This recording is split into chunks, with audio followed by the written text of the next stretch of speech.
You will fail at property investment unless you watch this video. I sound like I'm being a bit dramatic, but so many people come to me for about 7 years now, and I've seen a commonality in why people fail.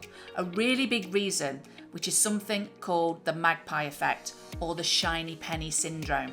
Should I do this strategy? Should I do that strategy? What about this one or that one? They move from one to the other without any strategic thought behind it, ending up in an inertia, getting to a turning point and thinking, I've put in too much time, I need to start again. But there are so many ways to make money and they all work. But the problem is, if they all work, which one should you do? The difference between property strategies and property tactics. People often say to me, yeah, my strategy is lease options or rent to rent. No, it's not. Those are tactics. For example, a lease option could be applied to a buy-to-let, a HMO, serviced accommodation, or even land development. So today I'm going to break down the 5 key strategies that I love and guide you on how you can make at least £5,000 or more per month through time, grit and determination. So let's jump straight in. Strategy versus tactics. People get confused about this, and I really want to break this down.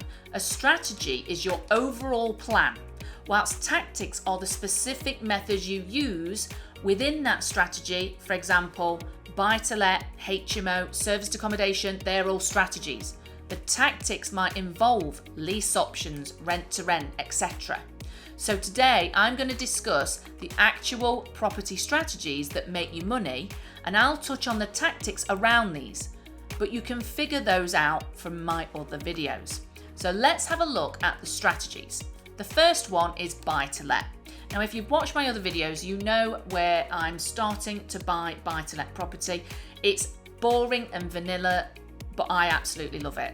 So if I could marry a property, it'd be a buy-to-let. I love the big, boring, stupid stuff. With a buy-to-let, you're looking at about £250 per calendar month net after mortgage and all costs. And the reason I love buy-to-lets is that they are set and forget investments. You put your money into it, you do your refurb, you give it to a letting agent and leave it alone. While it's not without risks, it's relatively low risk and passive. However, it offers the lowest returns. A lot of property investors don't just rely on the rent, but they also rely on the capital appreciation, which can be very beneficial. So why buy-to-let is great? Buy-to-let properties are incredibly stable and predictable. They provide a consistent income stream and typically appreciate in value over time. So even though the returns are modest, the peace of mind of minimal involvement make it a reliable choice for long-term investment. For instance, if you invest in a property worth £100,000, after all costs you can expect to net around £250 a month. Multiply this by several properties and you can see how it then adds up. Let's look at houses of multiple occupation. So stepping up from the buy-to-let is a HMO, which when there are at least 3 or more unrelated parties that rent the same property. Not all HMOs need to be licensed, but that is a topic for another video. HMOs are 100% higher risks with multiple tenants, which means more potential issues, but the rewards are typically higher. Realistically, you're looking at about £500 net per month from a HMO. However, the management and the maintenance are much more intensive compared to buy-to-let. So why consider HMOs? Well, HMOs offer a higher return on investment due to the increased rental income from more than 3 people living in the house.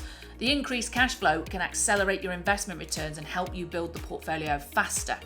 However, you're going to have to be prepared to handle additional management and potential tenant issues. Then we have serviced accommodation. Now, serviced accommodation can be highly profitable, with some claiming £1,500 a month rental income or more. Realistically, long-term returns might be around £750 a month, but the risks with serviced accommodation include property damage from guests, potential for high turnover, and issues like guests using properties for illicit activities.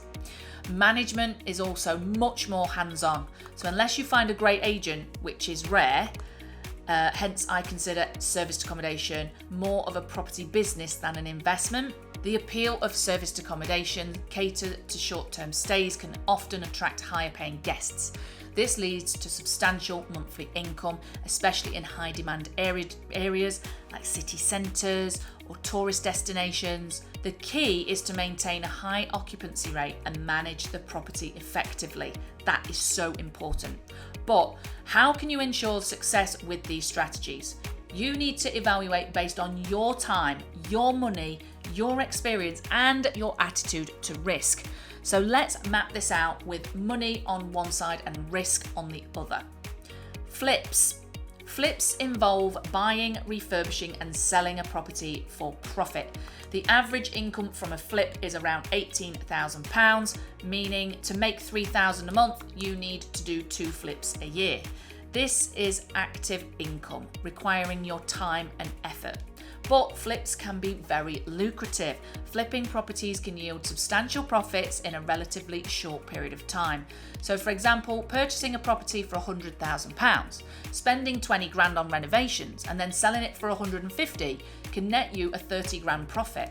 Doing that twice a year, you're easily going to achieve your target.